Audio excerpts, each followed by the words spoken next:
నియోజకవర్గంలో, అది కూడా గిరిజన సొసైటీలు. ఇవాళ ఎవరు దందా చేస్తున్నారు? నీ నాయకులు ఇక్కడ మొన్నటిదాకా అన్నలు బెదిరిస్తారని చెప్పి పిస్తోలు పెట్టుకొని రియల్ ఎస్టేట్లు చేసి దందాలు చేస్తున్నారు. ఇక్కడ ములుగులో ధరణి పేరుతో భూములు ఎక్కించుకున్న వాళ్ళు ఉన్నారు. దళిత బంధు పేరుతోటి డబ్బులు తీసుకొని ఇయ్యకుండా ఇప్పుడు మళ్ళా ధర్నాల కోసం డ్రామాలు చేస్తున్నారు. అంటే డబ్బులు ఇచ్చినోడు అడుగుతున్నాడు కాబట్టి మేము ధర్నా చేస్తున్నాం. అరే వాళ్ళు ఇచ్చిన లిస్ట్ ఎందుకైతే జెన్యున్గా మళ్ళీ మేము ఇచ్చే కార్యక్రమం ఉన్నప్పుడు జెన్యున్గా ఎంక్వైరీ చేసి ఎవరు దళిత బిడ్డలు ఎవరు ఉన్నారు, వాళ్ళ స్టేటస్ ఏందని చేసే ఇస్తాం కదా. ఇట్లాంటి అన్ని డ్రామాలు ఈ రకంగా చేసి ములుగు ఒక చరిత్ర ఉంది. ములుగు ఒక ఉద్యమాల చరిత్ర, అది ప్రజల కోసం పనిచేసే చరిత్ర, సమ్మక్క సారలమ్మ చరిత్ర, కాకతీయ హెరిటేజ్ ఉన్నటువంటి చరిత్ర, అడవులున్న చరిత్ర, అమాయక ప్రజలున్న హిస్టరీ, ఈ యొక్క టూరిజం ఉన్న హిస్టరీ. దీన్ని రాజకీయ ప్రయోజనాల కోసం మర్చిపోయారు మిమ్మల్ని అని చెప్పి కేవలం ఎన్నికలప్పుడే వస్తారు వీళ్ళందరూ. పోయిన ఎన్నికల ముందు వచ్చి డ్రామాలు చేశారు. మరి మళ్ళీ ఈ 2 ఏళ్ల నుంచి ఎందుకు రాలేదు మీరు? ఇప్పుడు మళ్ళీ స్థానిక సంస్థలు వస్తాయేమో అని మళ్ళా పాపం నిన్నటిదాకా పదవులలో ఉన్నోళ్ళని జెడ్పీటీసీలు, చైర్మన్లు, వైస్ చైర్మన్లు, మాజీ ఎంపీపీలు కూడా ఇక్కడ వాళ్ళు ఇన్ని రోజులు హన్మకొండ అటు ఇటు ఉండి ఏ ఊర్లలో పోలేదు. ఇప్పుడు వచ్చి మళ్ళీ కనబడుతున్నారు. అంటే ఇది ఓట్ల డ్రామా కాకుంటే మీకు నిజంగా చిత్తశుద్ధి ఉంటే మేము ఏమన్నా తప్పులు చేస్తే వాటి మీద నిర్దిష్టంగా మాట్లాడండి. ఇది జరుగుతుంది, దీని మీద యాక్షన్ తీసుకోండి అని కలెక్టర్కి ఇవ్వండి, లేదా కోర్టులు వేయండి, ఏమన్నా చేయండి. అట్లా కాకుండా ఇప్పుడు నిన్న పోలీసు వాళ్ళు మీకు నిరసన కార్యక్రమం చేసుకోవడానికి పెద్ది సుదర్శన్ రెడ్డి అర్ధరాత్రి వచ్చి మా కాంగ్రెస్ పిఏనే మళ్ళా పక్క నియోజకవర్గాలలో కాంగ్రెస్ పార్టీ ఎమ్మెల్యేల దగ్గర పనిచేసుకోండి ఇంట్లోనే దాచుకున్నారు. ఎంత దుర్మార్గం ఉంటుందో. కొంతమంది ఇక్కడేమో కాంగ్రెస్ అంటారు, టీఆర్ఎస్ అంటారు, పక్క నియోజకవర్గాల్లో పోయి కాంగ్రెస్ అని తిరుగుతున్నారు. దాంట్లో నేను ముఖ్యమంత్రి గారితో మాట్లాడి రాష్ట్ర వ్యాప్తంగా కూడా ఐటీడీఏలకు గతం నుంచి కూడా ఇల్లులు ఇచ్చిన చరిత్ర ఉంది మన ప్రభుత్వాలలో. బీఆర్ఎస్ అయితే ఐటీడీఏలనే నిర్వీర్యం చేసేసారు. కాబట్టి మళ్ళీ ఇవ్వాలంటే దాదాపుగా 20-22 వేల ఇల్లులు అదనంగా ఐటీడీఏలకు ఇల్లులు ఇచ్చి ఇవాళ ఇల్లులు కట్టేయడంతో నాకు ములుక్కు 5,000 ఇల్లులు వచ్చినాయి. మొన్న పొంగులేటి గారు వచ్చినప్పుడు నేను అదేవిధంగా బలరాం నాయక్ గారు అన్న ఇంకా ఇల్లులు కావాలంటే ఇంకొక 1000 కూడా ఇస్తాను.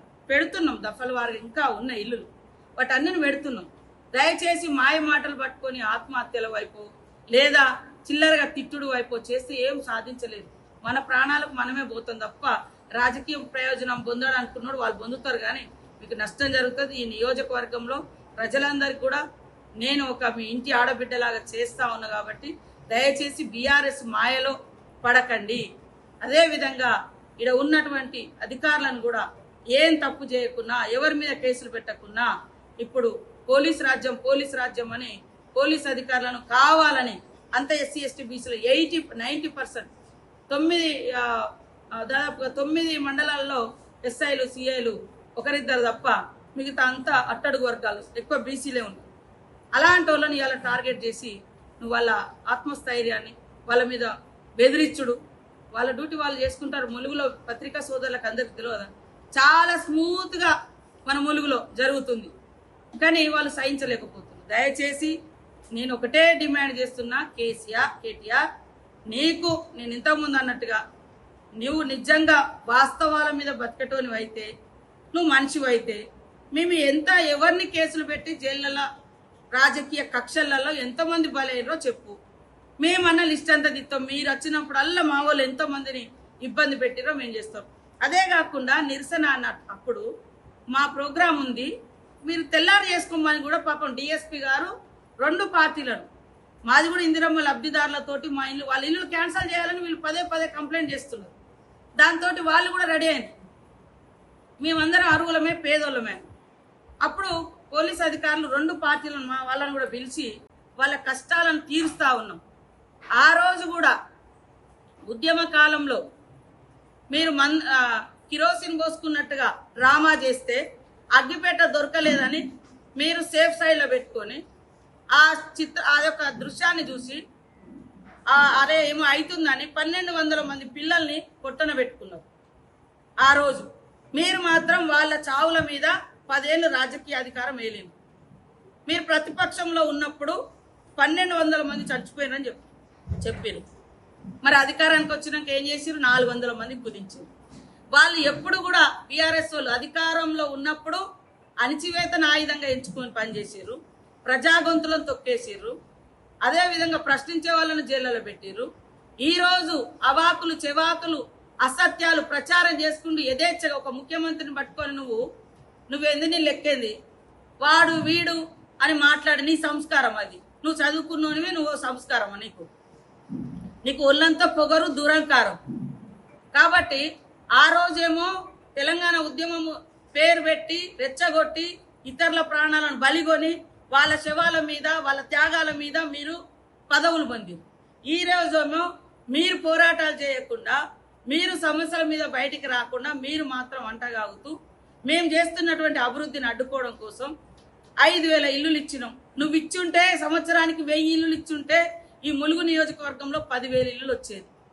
కనీసం 1000 ఇల్లులు కూడా నువ్వు కట్టియలేకపోయినావు 10 ఏళ్లలో.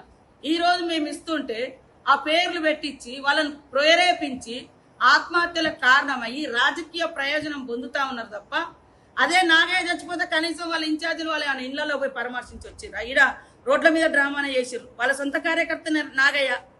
అసలు సొంత కార్యకర్త ఇల్లు ఇవ్వకుంటే మాయంలో చచ్చిపోవడం ఏంది? మీరేం చేసిరనేది అర్థమైంది కదా. ఆయన భార్యని అడుగు. నేను ఆయన పెళ్ళానికి 2010లో అంగన్వాడి ఇచ్చిన. నువ్వు ఇవాళ ఆయన ఆమె భర్తను పాడెక్కించు నీ రాజకీయం కోసం. ఈరోజు వచ్చిర్రు, మీరు నిరసన చేసుకుంటా అన్నారు, చేసుకోమని చెప్పిర్రు. కానీ వాళ్ళు ఒక మంచి కార్యక్రమం రాష్ట్రంలో ఇప్పటి వరకు ప్రైవేట్ కంపెనీలలో మోసపోయినటువంటి వాళ్ళకి ఎక్కడ ఇంత పెద్ద ఎత్తున నష్టపరిహారం ఇవ్వలేదు. తుమ్మల నాగేశ్వరరావు గారి ఆధ్వర్యంలో సీఎం గారి ఆదేశాలనుసారం కలెక్టర్ చేసినటువంటి మంచి పనితోటి దాదాపుగా 950 మందికి 4 కోట్ల రూపాయలు మల్టీనేషనల్ కంపెనీల నుంచి, ప్రైవేట్ కంపెనీల నుంచి ఏదైతే 3 మండలాలలో వాజేడు, వెంకటాపురం మండలాలు నష్టపోయిన వాళ్ళకి నష్టపరిహారం ఇవ్వడానికి పోతుంటే మీరు వచ్చి అడ్డుకునే ప్రయత్నం ఏం సాధించిర్రు? నేను ఒకటే అడుగుతున్నా. ఈ రోజు ఇందిరమ్మ ఇల్లు రాకుంటే చచ్చిపోతారు అంటే మీ 10 ఏళ్లల్లా మీరు డబుల్ బెడ్రూమ్లు ఎంతమందికి ఇచ్చిర్రు? మరి మేమెంతమందిని ఏమన్నా ప్రోత్సహించి చచ్చిపోండి అని మేమన్నా ప్రేరేపించినామా? అట్లా ప్రేరేపించుంటే మరి ఎంతమంది చచ్చిపోవాలి? ఇల్లు రాకుంటే చచ్చిపోతారంటే ఈ రోజు ఆ డ్రామా కూడా ఎవరు? మీరు విలేకరులు అందరు కూడా ఒకసారి ఆలోచించండి. బుట్టాయిగూడెంలో మరి నాగయ్య అనేటువంటి కుటుంబం, ఆయన భార్యకు 2010లో నేను అంగన్వాడీ టీచర్ ఉద్యోగం ఇచ్చింది. ఈ రోజు గ్రామ సభ జరుగుతుంటేనే మందు డబ్బా పట్టుకొని వచ్చి చచ్చిపోవడం అంటే, మందు తాగడం అంటే ఆడ ఎవరు ఆటంకపరచలే. నీ ఇల్లు పేరు వచ్చిందా రాలేదా చూడలేదు. నువ్వు వచ్చి మందు డబ్బే పట్టుకొని వచ్చిరంటే ఇది ప్రేరేపితమైనటువంటి ఆత్మహత్య కాదా? అదే విధంగా మన చల్వాయిలో ఇంతగానం బొర్లిపోయారు, ఇక్కడ రోడ్ల మీద వచ్చి డ్రామాలు చేసిపోయారు. మరి సరే వాళ్ళు మా కార్యకర్తలు నిందించారు కొంతమంది, కానీ చనిపోయిన వ్యక్తి కూడా అక్కడ కాంగ్రెస్ కార్యకర్తలు అనేది కూడా రాయాలి. మేమే అక్కడ పోలీస్ అధికారులకు అసలు ఎవరు దోషులో వాస్తవాలను బయటికి తీయండి అని మేమే డిమాండ్ చేస్తున్నాం. ఇప్పుడు ఆయనకి ఇల్లు లేదని వాళ్ళు అన్నారు. ఈ మాత్రం అయితే ఇల్లు సిమెంట్ ఇటుక ఉన్నది, రేకుల షెడ్ ఉంది, అమ్మమ్మ ఉంది, ఆయన ఉన్నాడు. ఆయన 2 నెలల నుంచి ఇక్కడ వచ్చిండు. ఆ ఊర్లో రకరకాల వీడియోలు పెడుతున్నారని చాలా మంది వాళ్ళు వీళ్ళు అనుకున్నారు. ఏదన్నా అయితే పోలీసులకు చెప్తారు. పోలీసు వాళ్ళు కూడా ఆయనను అరెస్ట్ చేసిరా? చేయలే. ఆయన మీద ఎఫ్ఐఆర్ చేసిరా? చేయలే. వాయిదా వేసుకోండి. రేపు మంత్రుల ప్రోగ్రాం ఉంది. ఒక మంచి కార్యక్రమానికి శ్రీకారం చుట్టారు. చరిత్రలో ఫస్ట్ టైం మెడలు వంచి ఇన్ని 100 మందికి ఇల్లు నష్టపరిహారం ఇప్పిస్తున్నారని చెప్తే మేము అంగీకరించి ఈ రోజుకు మా వాళ్ళు ప్రోగ్రాంను వాయిదా తీసుకున్నారు. మరి మీరెందుకు వేసుకోవచ్చు కదా. అప్పటికప్పుడు జరిగిన నష్టమే ఉంది. ఆడ ఏమన్నా శవం ఉందా? నిజంగా శవం ఉంది. శవాన్ని అడ్డం పెట్టుకొని చేస్తే ఏదో మరి మీకు ఎక్స్పోజర్ ఎక్కువ దొరుకుతుందనో లేకుంటే ఇంకోటనో చేసిరంటే అదో లెక్క. ఆడ శవం కూడా లేదు, ఆడ కనీసం పోరు కూడా పోలేదు ఈ రోజు వరకు. అక్కడ నిలబడ్డ వాళ్ళు, పోటీ చేసిన వాళ్ళు కానీ గొడవ చేశారు. అయినా కూడా నేను మళ్ళీ మీడియా సోదరులు చెప్తున్నా, వాళ్ళు ధర్నా చేస్తామంటే ధర్నా చౌకు ఏది గాంధీ విగ్రహం కాడ చేసుకోండి అని ఇచ్చారు. అర్ధగంట సేపు మమ్మల్ని ఇక్కడ ఆపిరు 2 మంత్రులను. మరి అదే విధంగా కోదండరామరెడ్డి గారు మన వ్యవసాయ శాఖ కమిషన్ చైర్పర్సన్, తర్వాత విత్తనాల శాఖ చైర్పర్సన్ అన్వేష్ రెడ్డి, ఆ కమిషన్ మెంబర్స్ అందరు కూడా ఇక్కడ అర్ధగంట 1 అవర్ దాకా మేము ఆగినాం. చేసి వెళ్ళిపోతామని మళ్ళీ అటు పోయి మళ్ళీ ఇటు వచ్చి మళ్ళీ రోడ్లెక్కి ఎందుకంటే వాళ్ళని ఎవరు పట్టించుకుంటలేరు కాబట్టి రోడ్డుకు వచ్చినట్టు చేస్తానన్నా అరెస్ట్ చేస్తారు, దాన్ని హైలైట్ చేసుకోవాలా, ఇంతే తప్ప ఇంకోటి ఏమైనా ఉన్నదా? కాబట్టి చిల్లర రాజకీయాలు మానండి, నిర్మాణాత్మకమైనటువంటి ప్రతిపక్షంగా మెదలండి. అయ్యా కేటీఆర్, నీ చెల్లె ఎట్లా నీ మీద మన్ను పోస్తుంది, నాతోటి పెట్టుకుంటే నువ్వు నాశనం అయిపోతావు, ఎందుకంటే నేనేం అనలేదు. నాతోటి పెట్టుకుంటే నువ్వేం బాగుపడవు, ఎందుకంటే నా దగ్గర అదొకటే ఉంది శాపనార్థం తప్ప నా దగ్గర నీ లెక్క కుల బలము, ధన బలము, అధికార బలము, అహంకారము మరి ఏమి లేదు. నేను సింగల్, నా ఒకగానొక అన్న కూడా ఉద్యమంలోనే చనిపోయాడు. ఈరోజు నేను సింగల్, నా నియోజకవర్గమే నాకు అండ. నాకు కుల బలం లేదు, ధన బలం లేదు, ఇంకో బలం లేదు. జస్ట్ మంత్రినైనా నా ములుగు ప్రజలు దీవించడంతో నేను ఈరోజు రాహుల్ గాంధీ, రేవంత్ రెడ్డి గారి ఒక సహకారంతో ఒక జనరల్ శాఖ పోర్ట్ఫోలియోలు 2 ఇచ్చి నన్ను మంత్రి చేసారు. ఎందుకంటే నువ్వు కూడా గతంలో చేసినావు కాబట్టి ఈ శాఖకు ఒక ఆదివాసీ బిడ్డ నేను చేసిన పోర్ట్ఫోలియోను కూడా చేస్తుందా అనే కుట్ర నీలో కనబడుతుంది, ఆ దురహంకారం నీలో కనబడుతుంది, అంతే తప్ప ఇంకొకటి లేదనేది నేను స్పష్టంగా చేస్తాను. అందరికీ నమస్కారాలు. దయచేసి ములుగు నియోజకవర్గానికి మా మీడియా సోదరులందరూ అభివృద్ధికి సహకరించండి. మా ఏం పొరపాట్లున్నా తప్పకుండా ఎక్స్పోజ్ చేయండి, సూచనలు చేయండి. మేము కూడా దేవుని బిడ్డలం కాదు. ఇవాళ మా ఒక రిపోర్టర్ మీద ఏది తాడువాయిలో ఏదో వార్తలు రాసిరనో ఏదో వాళ్ళ మధ్య ఏముందో నాకు తెలియదు, కొట్టిరని తెలియంగానే వెంటనే మేమందరం ఖండించి డిఎస్పీకి ఫోన్ చేసి ఎస్పీకి ఫోన్ చేసి ఏ చట్ట ప్రకారం అయితే వాళ్ళకు ఏ సెక్షన్స్ అయితే ఈ దాడి మీద వర్తిస్తే అవి పెట్టి కేసు పెట్టండి అని చెప్పినాం.